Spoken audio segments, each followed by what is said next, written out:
सबसे पहले आप सबके बहुत बहुत नमस्कार। एक बिरहा जो आप लोगों के बीच में भेजत है, ये भक्ति में बिरहा तो हो, लेकिन बिरहा में कुछ जानकारी हो, और जानकारी बिरहा के सुन ली तो तनी सा जो समय चलत बा मन भी साफ हो जाई, और कुछ कवि के कलम का, कवि के लेखनी का उद्गार जो अपने गीत के माध्यम से आपके बीच में करते हैं, तो कुछ नई जानकारी भी मिल जाएगी। आई भूमिका से बिरहा में कहना हो कैसे मास्टर?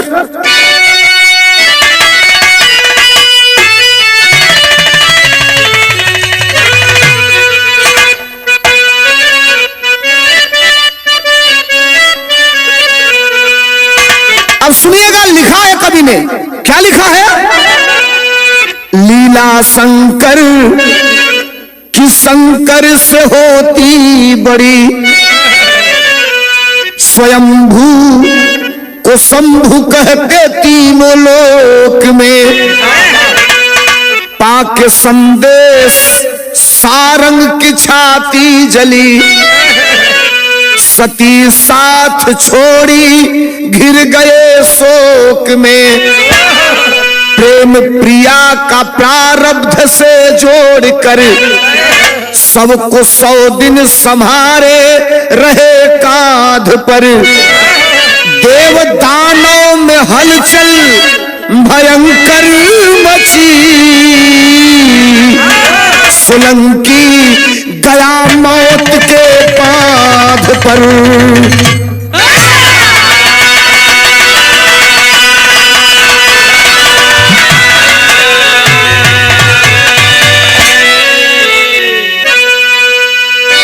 जानकार जो होगा बिरहा की भूमिका से ही थोड़ी बहुत कहानी को समझ गया होगा। यह बिरहा इस धरती पर तमाम ऐसे स्थान है जिस स्थान पर लोग दर्शन करने के लिए जाते हैं, आशीर्वाद लेने के लिए जाते हैं, और उस तमाम दर्शन स्थलों की अलग अलग कहानियां हैं, अलग अलग उनके बारे में चर्चा है। एक ऐसा बिरहा जिस बिरहा में जो हम चर्चा करेंगे, आप गए भी होंगे, जानते होंगे, आसाम के अंदर एक जगह है जिसे लोग कामाख्या धाम के नाम से जानते हैं। नीलांचन की पहाड़ी पर वो देवी है। थोड़ा सा चर्चा वही है, कामाख्या धाम की उत्पत्ति कैसे हुई। अब जाओ, बिरहा में बड़ी खूबसूरत गजल है। कौन गजल है मास्टर?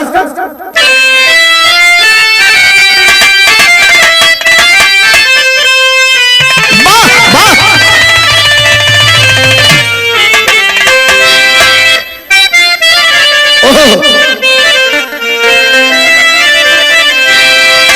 गजल हो। मैं घर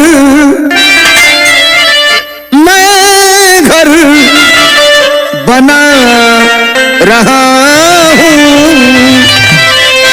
मैं घर बना रहा हूँ किसी और के लिए, मैं घर बना रहा किसी और के लिए, मैं घर बना रहा किसी और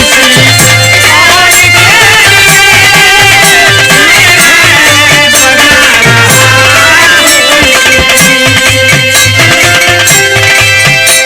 मैं घर बना रहा हूँ, मैं घर बना रहा हूँ किसी और के लिए,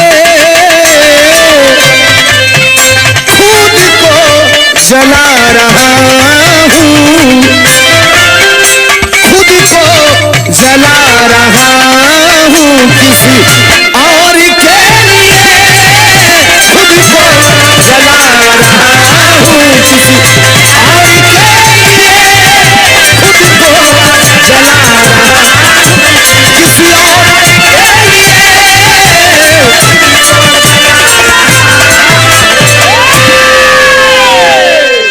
बिरहा में कवि जी भाव लिखना, इस देश में, धरती पर भारत चूंकि सनातन धर्म का देश है और भारत आस्था का देश है, और इस आस्था के देश में शक्तियां के रूप में इस धरती पर आई है।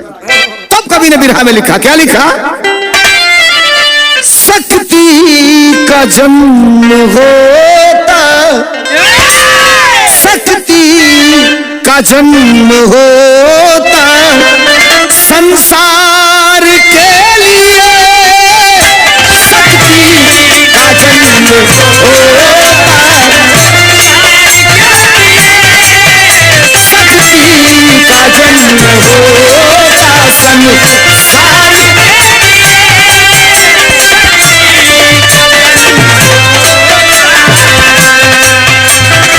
शक्ति का जन्म होता, शक्ति का जन्म होता संसार के लिए, आती है जग में वो तो, आती है जग में वो तो उद्धार के लिए, आती है जग में वो तो उद्धार के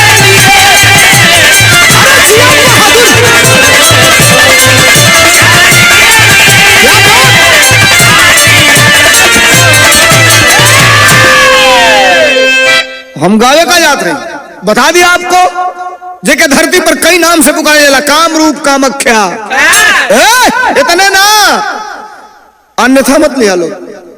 देश को जितना बड़का बड़का सोखा ओझा तांत्रिक जौन बढ़हन बढ़हन सिद्धि अपने आप में अपनावेलन, उ लोग का सिद्धि वही काम रूप कामख्या, जेके देहात में पुरनिया लोग कहला कौरू कमच्छा, वही नीलांचल की पहाड़ी पर जाए के अपन सिद्धि प्राप्त करेलन लोग। लेकिन वो कौरू कामख्या, कामख्या देवी, काम रूप कामख्या, इनाम पड़ल कैसे, कब से स्थान भइल कैसे, शुरुआत हमरे बिरहा का सैर लगल कैसे मास्टर।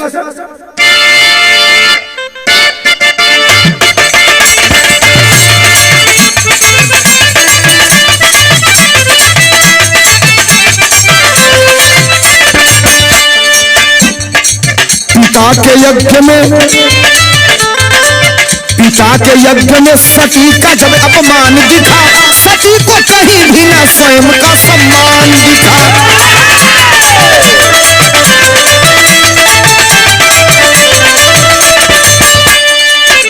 हम समझौला से पहले बतिया कहत नहीं, आप लोग समझत हो क्या कहत नहीं, सुनिएगा प्रारूप पूरा बताऊंगा।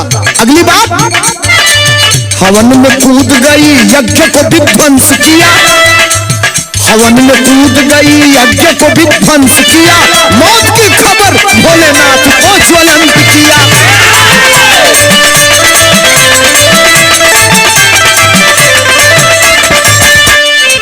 साथ छोड़ा है तुमने, अरे नाता हम ना तोड़ेंगे, साथ छोड़ा है तुमने नाता हम न तोड़ेंगे, भले ही लाश सही तुमको नहीं छोड़ेंगे।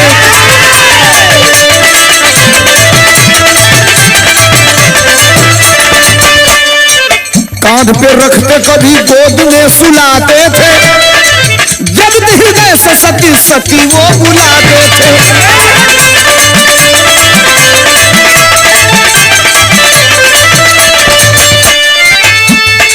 काम के मारे देवी कामख्या की नींव पड़ी, काम के मारे देवी कामख्या की नींव पड़ी, छोड़े न कभी भी भवानी थी निर्जीव पड़ी।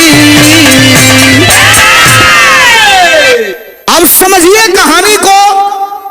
राजा दक्ष ने एक यज्ञ कराया, राजा दक्ष बड़ा यज्ञ कराया, इतना बड़ा यज्ञ, और उस यज्ञ में तीनों त्रिलोक 14 भुवन के सभी देवी देवता सम्मानित नर नारी को निमंत्रण दिया गया। लेकिन राजा दक्ष अपनी बिटिया सती और अपने दामाद शंकर को यह निमंत्रण नहीं दिए आमंत्रित करने का।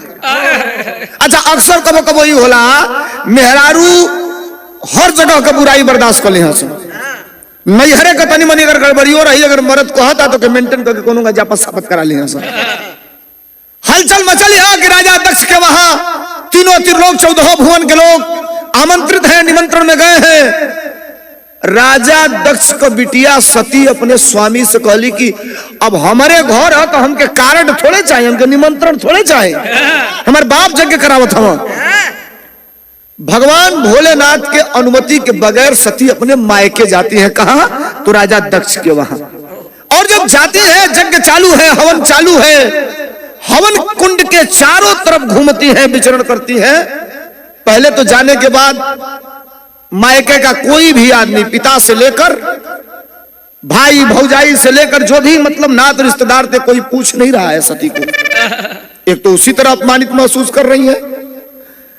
उस हवन का, जब हवन होता है, यज्ञ होता है, तो एक उसका नियम है, जो प्रत्यक्ष रूप से रहता है उसके भी गले में माला डाला जाता है, और जो अप्रत्यक्ष रूप, जो नहीं रहता, उसकी मूर्ति बनाकर या पिंडी बनाकर उसको भी माला पहनाया जाता है। यानी सम्मान सबका होता है, लेकिन उसी परिवार की बेटी अपने मायके में है, इतना बड़ा अपमान।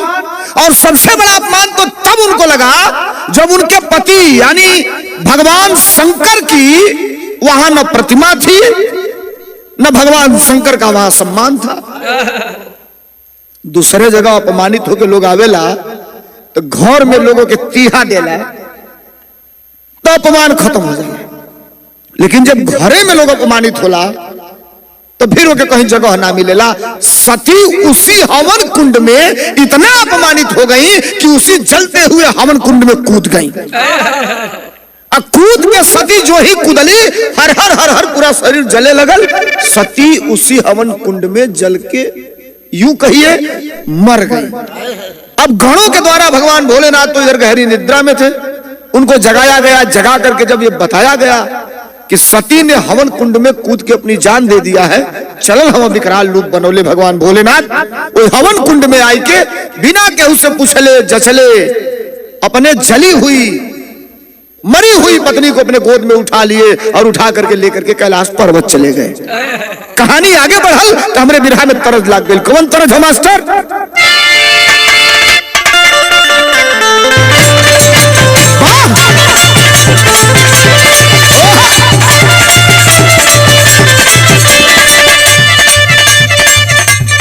अब देखा आजकल मर्दों मेहरारू में कंप्रोमाइज होके लगल बा। दुनिया कहाँ ले जाई साहब, एक कोनो गारंटी बाओ नहीं। नई नवेली मेहरारू हा मरद जब ठोड़ी पर हाथ लगा के उठौलस कलश का हो राजा कलश सुना, एगो शर्त हो, मर्द कलश 4 गो शर्त मानब। बतावत है मेहरारू का बतावलस? भले शादी करके लैला टच नहीं करे दे,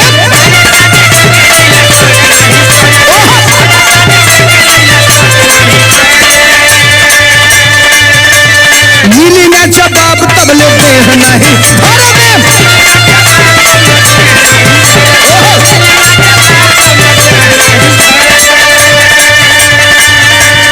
भले शादी करके लैला टच नहीं करे दे, मिली ना जवाब तबले देह नहीं भरे दे। अगली लाइन, कितना दिन चलई बाई वारंटी लिख के दो,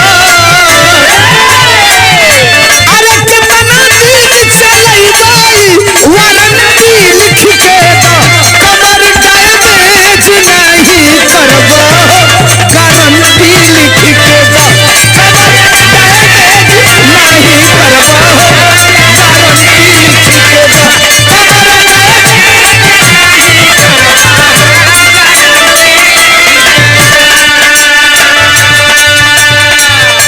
अब भगवान भोलेनाथ विकराल रूप बनाए हैं और अपने सती को जिसे बेहद प्यार करते थे, सती का लसिया गोदिया में ले कोई कैलाश पर्वत पर हम सती का मुहवा देख के भगवान भोलेनाथ भावुक हम कहत हम का कहला, भोले मरी गई सती के नहीं मरे दे।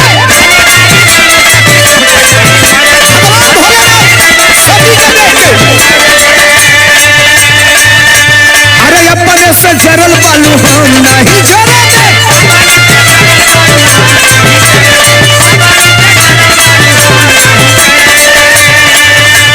भले मरी गई सती के नहीं मरे दे, अपने से जरल बालू हम नहीं जरे दे। अखियां ना खुल बुझ पले ताना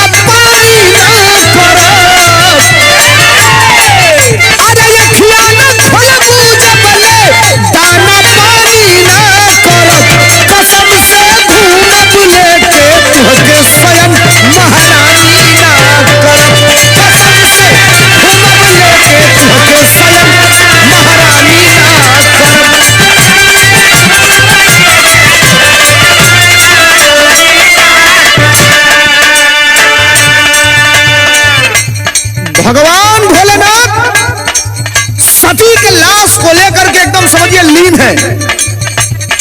अब आप जरा समझिए, दुनिया को देने वाला, जो कह दे वो हो जाने वाला, देवों के देव महाधिदेव भगवान भोलेनाथ अपने पत्नी की मरी हुई लाश, सड़ी हुई लाश को गोद में लेकर के बैठे हैं। लाश धीरे धीरे सड़ना चालू हो गया। तब अरे धीरे धीरे लाश तब सड़े लगा।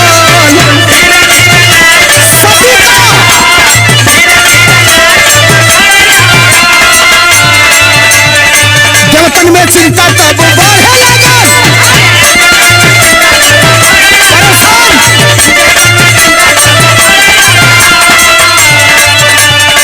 विष्णु युक्ति लगाए आनाकानी ना करो।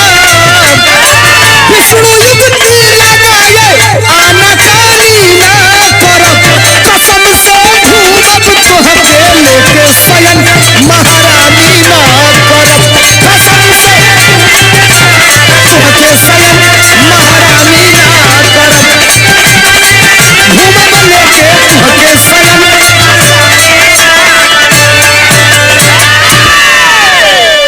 लाश जब सड़ने लगी, उसकी दुर्गंध पूरे देवलोक में, तीनों त्रिलोक में फैलना चालू हो गया। ब्रह्मा जी विष्णु के पास गए और कहे कि वो पागल हो गए हैं पत्नी के वियोग में, सती के वियोग में। आप ही कोई जुगाड़ लगाइए, नहीं तो देख रहा हूं तो अनर्थ हो जाएगा। विष्णु जी कहना एक बार तो जुगाड़ लगाओ, खातिर भेजले रहला लोग, तो जुगाड़वे लगाओ तो मेहरारू बने के पड़ल है। और भस्मासुर वाला मामला में इज्जत कौनो ना बाचल, अब हम ही के जानत हैं, फिर भेजवा हमके। ब्रह्मा जी कहे कि आपके बाद कोई व्यवस्था नहीं और कोई तरीका नहीं है, आप जाइए किसी तरह सती से भगवान भोलेनाथ को अलग करिए, नहीं तो अनर्थ हो जाएगा इस पूरे तीनों त्रिलोक 14 भुवन में। ब्रह्मा जी का आदेश पाके विष्णु भगवान चलल हो। आज जब चलना तो बिरहा में बिल्कुल मार्केट का नई तरज लग गई। कौन तरज है मास्टर?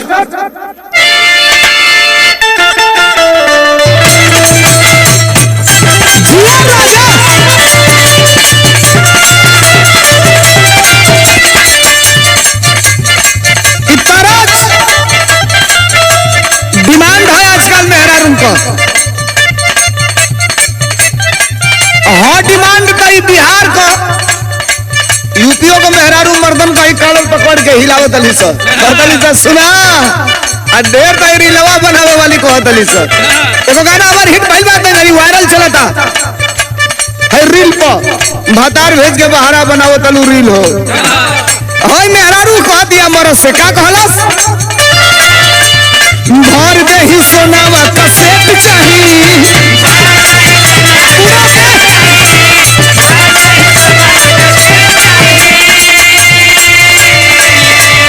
पटना में दूध को प्लेट चाहिए।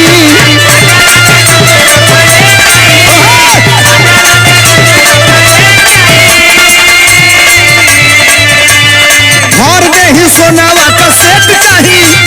पटना में दूध को प्लेट चाहिए। बुझो ज्यादा तू चिराई उड़न बाज हो, तो बुझली हमार हम हैरान बाज हो, हैरान बाज हो।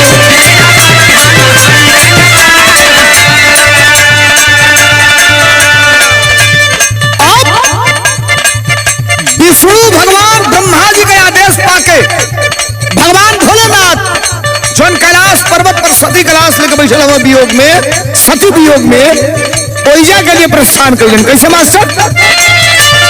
पाके ब्रह्मदेव का आदेश चले। विष्णु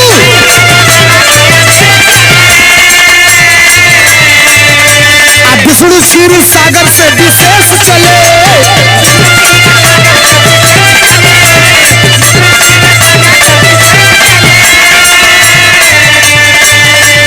पाके ब्रह्मदेव का आदेश चले।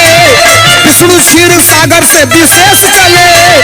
आइए जहाँ रहेला सुने के भोलेनाथ होतल लागे समझावे हाथ जोड़े दीनानाथ हो। मान जाइए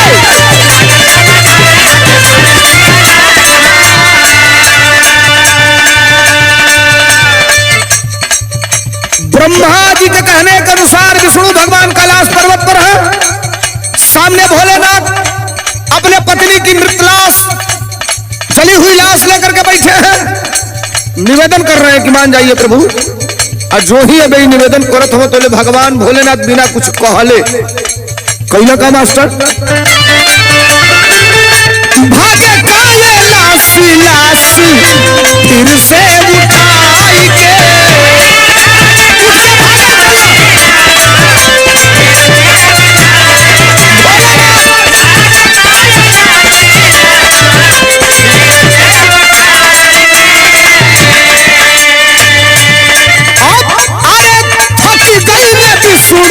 पीछे पीछे दाऊराई के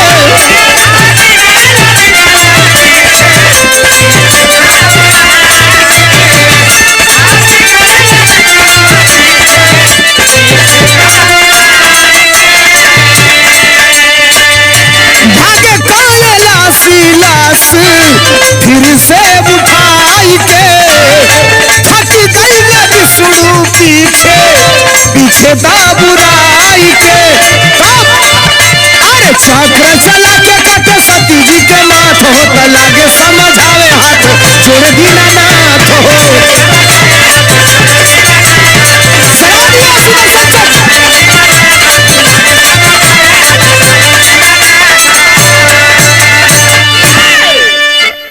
भगवान विष्णु जी शंकर भगवान के पास आकर समझा रहे हैं मान जाइए ये सबके साथ होना है, मृत्यु एक दिन सबकी होनी है। जो होनी था वो हो गया, अब कुछ करने धरने से कुछ होने वाला नहीं है। सड़ी हुई लाश को लेकर के आप गोद में बैठे हैं, त्राही त्राही मची हुई है चारों तरफ। विष्णु भगवान भोलेनाथ के समझावत हो तो इतने में चट ने भगवान भोलेनाथ उठला और सती का लसिया लेके भागल चालू कर दिया। अब दौड़त हवा आगे आगे और पीछे पीछे विष्णु भगवान दौड़ाओ हो। रुका भाई, मान जा भाई, अरे मानो भाई। भगवान भोलेनाथ पिछवा मुड़ के ना देखा तो कमांध हो गए हैं। भगवान भोलेनाथ पत्नी के वियोग में, सती के वियोग में उस सड़ी हुई लाश को लेकर के दौड़ रहे हैं। विष्णु भगवान का बुझाइल कि हम जो वादा करके आयल है ब्रह्मा जी से वादा पूरे न हुई। बस भगवान विष्णु अपने चक्र सुदर्शन को चला दिया। आए थे तो अकेले नहीं आए थे, अपने साथ में चक्र सुदर्शन भी लेकर के आए थे। चलौले हवा चक्र सुदर्शन। सबसे पहले सती का सर कटल, मूड़ी गर्दन कटल है सती का। करे बादो भगवान भोलेनाथ का मोह भंग सती से नईखे होत, उस सती के लाश से नईखे होत। लेके भगवान भोलेनाथ दौड़ते हवा, यहाँ चक्र सुदर्शन खटाखट खटाखट अपन काम करत जाता। एक टुकड़ा, दो टुकड़ा, तीन टुकड़ा, चार टुकड़ा, लगातार सती के लाश को टुकड़े टुकड़े में वो चक्र सुदर्शन कर रहा है। बिरहा में टेरी लगल। कैसे मास्टर?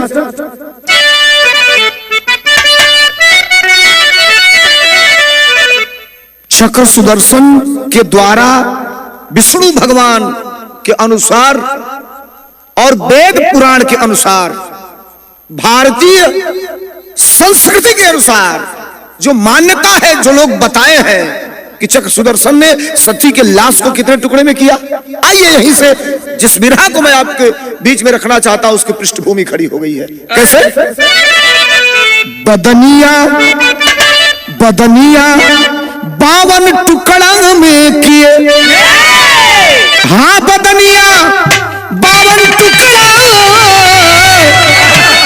ओ बदनिया 52 टुकड़ा में किए। काट के चक्र सुदर्शन से विष्णु सुख दनिया। 52 टुकड़ों से धरती पर 52 देवी का अवतार। शक्ति सबकी अलग अलग है, जिसे पूजता है संसार।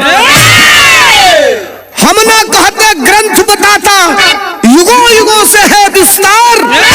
जहां पे योनि गिरी सती की कामाख्या का है दरबार। सोखा लोग सुखैती करत होई, गोहरावे ला लो चल भाई। चल पावनो देवी। सती के पूरा शरीर 52 टुकड़े में चक्र सुदर्शन के द्वारा कर दिया गया। अलग अलग जगह पर वो 52 टुकड़ा गिरा, लेकिन 52 में जहां सती की योनि गिरी, कहां? नीलांचल पहाड़ पर, असम के अंदर। वही नीलांचल पहाड़ पर वो सती का योनि गिरल, जेके कामाख्या धाम के नाम से लोग जाने ला। अब तनी सा और आगे विस्तार करब, 52 जगह का नाम बताई, बिरहा लंबा हो जाइए आप लोगन के। मेन बात कौरू कामाख्या जगह गांव देहात के लोग कहेला, वही कामाख्या मंदिर का ही तनी साल कामाख्या धाम का वर्णन है। कैसे मास्टर? तरज लगल है बिरहा में। आवा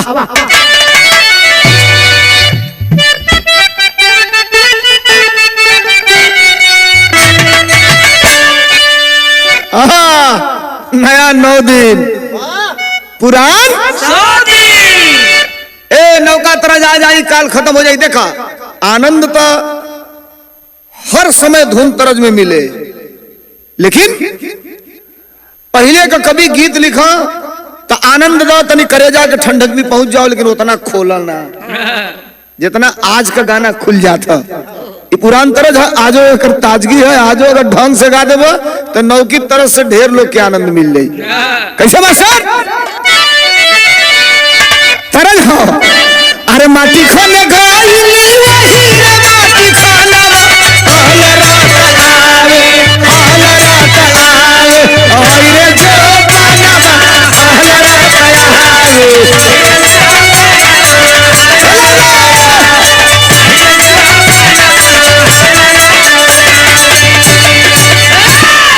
जहां पर 52 टुकड़ा में योनि गिरी थी, कभी ने ये लाइन बड़ा साफ साफ लिखा। क्या लिखा?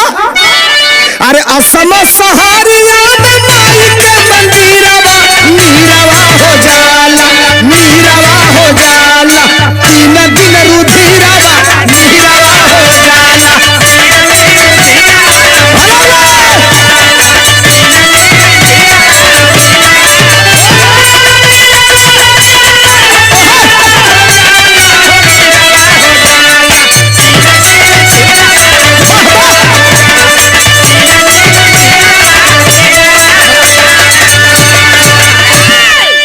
कवि ने लिखा कि असम सहरिया में माई का मंदिरवा नीरवा हो जाला, 3 दिन रुधिरवा।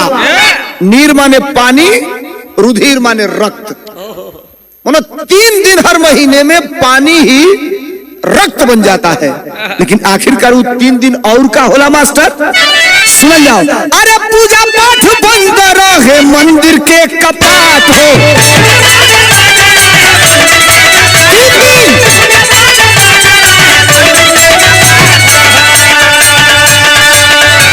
अमान्यता है ऐसा जवन बाटे प्रसाद हो।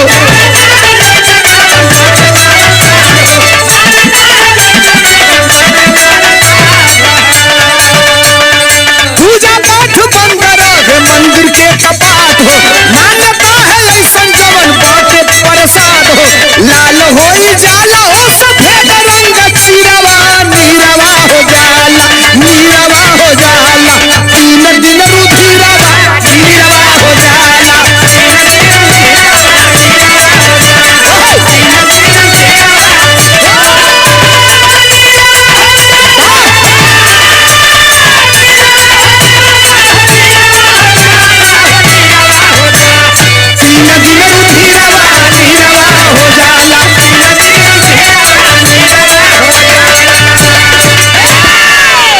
समझिए बात को। वो कामाख्या मंदिर जो असम के नीलांचल पहाड़ी पर, नीले पहाड़ी पर स्थित है, बड़ा पुराना मंदिर है। आज भी लोग लाखों करोड़ों की संख्या में लोग जाते हैं दर्शन करने। योनि की पूजा होती है। ये मान्यता है कि महीने में 3 दिन मंदिर का कपाट बंद रहता है। मंदिर का कपाट बंद रहता है और सफेद वस्त्र, सफेद कपड़ा, जो भी 10 मीटर, 20 मीटर, 50 मीटर, जो भी मंदिर के प्रबंधन समिति के द्वारा जब मंदिर का कपाट बंद होता है 3 दिन के लिए, तो सफेद कपड़ा रख दिया जाता है। और 3 दिन बाद जब मंदिर का कपाट खुलता है तो वो सफेद कपड़ा बिल्कुल लाल कलर में, जैसे लगता है कि खून से सना हुआ कपड़ा है, बिल्कुल लाल कलर में मिलता है। ये मान्यता है, लोग बताते हैं, पुजारी बताते हैं, दुनिया बताती है कि 3 दिन माता कामाख्या रजस्वला में रहती है और वो जो सफेद कपड़ा रहता है वो रजस्वला के चलते लाल हो जाता है। वही कपड़ा जब कपाट खुलता है बाहर तो लोगों को फाड़ फाड़ के प्रसाद के रूप में थोड़ा थोड़ा वितरित होता है। अब जरा आइए, इतना ही नहीं, यह भी मान्यता है कि उसी नीलांचल पहाड़ी पर कामाख्या मंदिर से सटे ही ब्रह्मपुत्र नदी है। 3 दिन ब्रह्मपुत्र नदी का पानी भी लाल कलर में दिखाई देता है, लाल कलर में दिखाई देता है। नीर भी रुधिर के रूप में दिखाई देता है। अब इतने ना, आगे का जो कहानी सामने आई, कहा का कामाख्या देवी का, फिर हम बार बार दोहराते हैं, देहात में पुरनिया कहना कौरू कमच्छा। आम आदमी से, सामान्य आदमी से ज्यादा पहले का जितना उझैत सुखैत रहना, वो ज्यादा कामाख्या देवी के पूजा। दुनिया का सबसे शक्ति पीठों में एक ये भी पीठ है जिस पीठ को माना जाता है कि यहां शक्ति है। लोग अपने मनसा को पूरा करने के लिए यहां जाते हैं। मोहब्बत लगल बिरहा में कैसे मास्टर? अरे सबके मनसा पूरा करे महारानी भोले दानी के, सती शोक में भैली अमर कहानी भोले दानी के।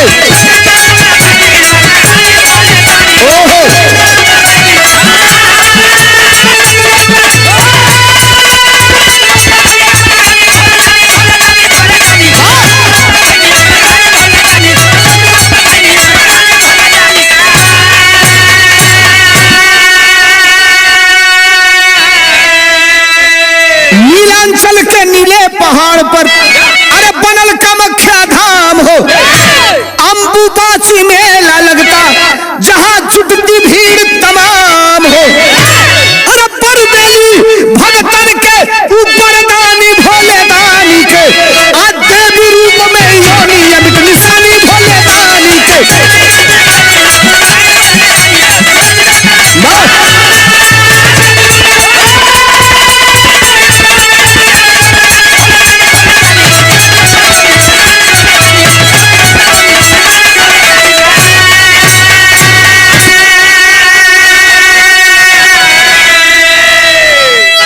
आज भी जो भी दुनिया के कोने कोने से व्यक्ति जाता है, कामाख्या मां का योनि रूप में दर्शन करके अपने आप को धन्य समझता है। यह कामाख्या धाम की उत्पत्ति थी। अब बिरहा में जितना प्रमाण आपके मिलल हो, इस सामान्य रूप से हर जगह अगर सर्च कर ली तो ये प्रमाण मिली कामाख्या धाम के बारे में। आल्हा लगल बिरहा में कैसे मास्टर?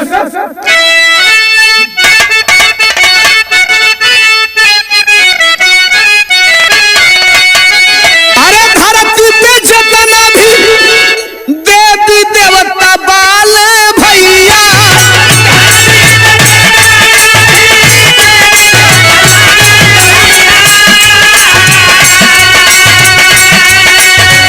अपनी अपनी जगह पर देखे चमत्कार।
ये तो धरती पर कई तीर्थ स्थान है, कई धाम है, कई शक्ति पीठे हैं, लेकिन कामाख्या धाम का एक अपना अलग स्थान है।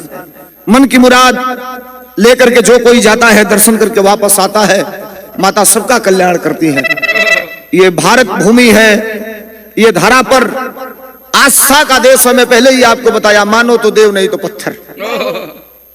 मानने वाले भी लोग हैं, न मानने वाले भी लोग हैं, लेकिन आत्मा को संतुष्टि जिसको जहां से मिल गया वही उसके लिए भगवान हो गया, वही उसके लिए देवी देवता हो गया। कामाख्या धाम देश दुनिया में प्रचलित है, विश्व में प्रचलित वो स्थान है। हम कामाख्या देवी को नमन करते हैं। और आखिरकार वही कामाख्या मंदिर के लगवा एगो मेला लगेला हर साल, अंबुबाची। आसाम में इसको अंबुबाची मेला कहते हैं। बहुत बड़ा मेला लगता है, बहुत विशाल मेला लगता है कामाख्या धाम पे। देश भर से, दुनिया से लोग उस अंबुबाची मेला में जाते हैं, कामाख्या धाम का दर्शन करते हैं और तब आशीर्वाद लेकर के वापस आते हैं। ये कामाख्या धाम को उत्पत्ति रहल बिरहा के खड़ी में कवि जी लिखला। का लिखला मास्टर?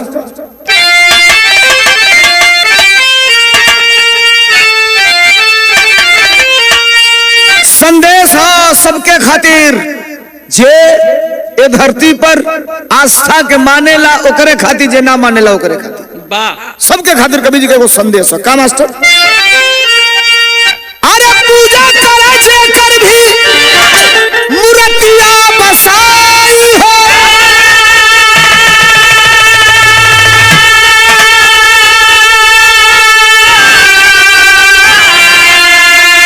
शक्ति जरूर, अरे शक्ति जरूर ओकर भक्ति में देखाई हो, शक्ति जरूर।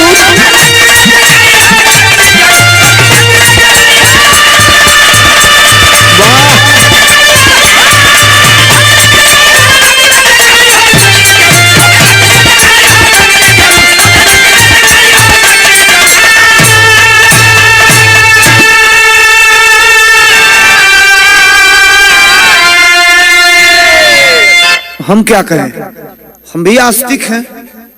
मैं अपना कार्यक्रम चालू करता हूं तो मैं भी पूजा पाठ करके अपने वाद्य यंत्रों की करता हूं। आस्था जिसकी है, सामाजिक परिवेश में थोड़ा सा आप इस विषय पर तो आइए। कहीं न कहीं आस्था से कहीं न कहीं हमारे परंपरा को और हमारे परिवेश को लाभ भी है। इसका मतलब आप समझ रहे हैं? लाभ का मतलब ये कि संस्कार या जो भी कहिए, लोग कहते हैं परंपरा। परंपरा हमारी ये रही कि पहले मेरारू घूंघट दू फूट का काढ़ा, भवई भसुर के सामने खड़ा ना होके परछाई ना काढ़े। लिहाज रहा, एक दूसरे के प्रति बाउंडेशन था, बॉर्डर था, बैरियर था। अब क्या है साहब, कपड़ा 2 हाथ का घूंघट तो छोड़ा, 2 इंची कपड़ा रहा था खाली पूरा शरीर पर, वो भी भवाई भौजाई छोड़ा। बेटा और बेटियां सामने इस अवस्था में आपके खड़े हैं और आपकी हैसियत नहीं है कि आप बोल देंगे। तो कह रहे हैं ये आज का कल्चर है। तो कहीं न कहीं आस्था, परंपरा, भावना, भक्ति, इससे ये चीज भी प्रतीत होता था कि हम अगर आध्यात्म के तरफ गए, पूजा पाठ किए, तो थोड़ा सा वहां कुछ अच्छी बातें ये मिली कि गलत नहीं करना चाहिए। एक बात समझिए, दूसरे को सताना नहीं चाहिए, पीड़ित व्यक्ति की मदद करनी चाहिए।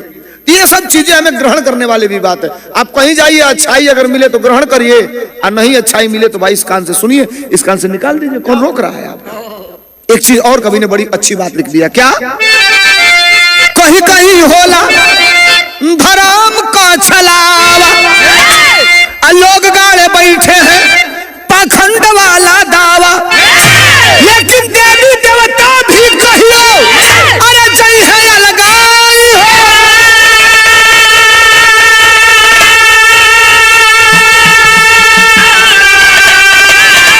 शक्ति जरूर, अरे शक्ति जरूर ओकर भक्ति में देखाई हो, शक्ति जरूर।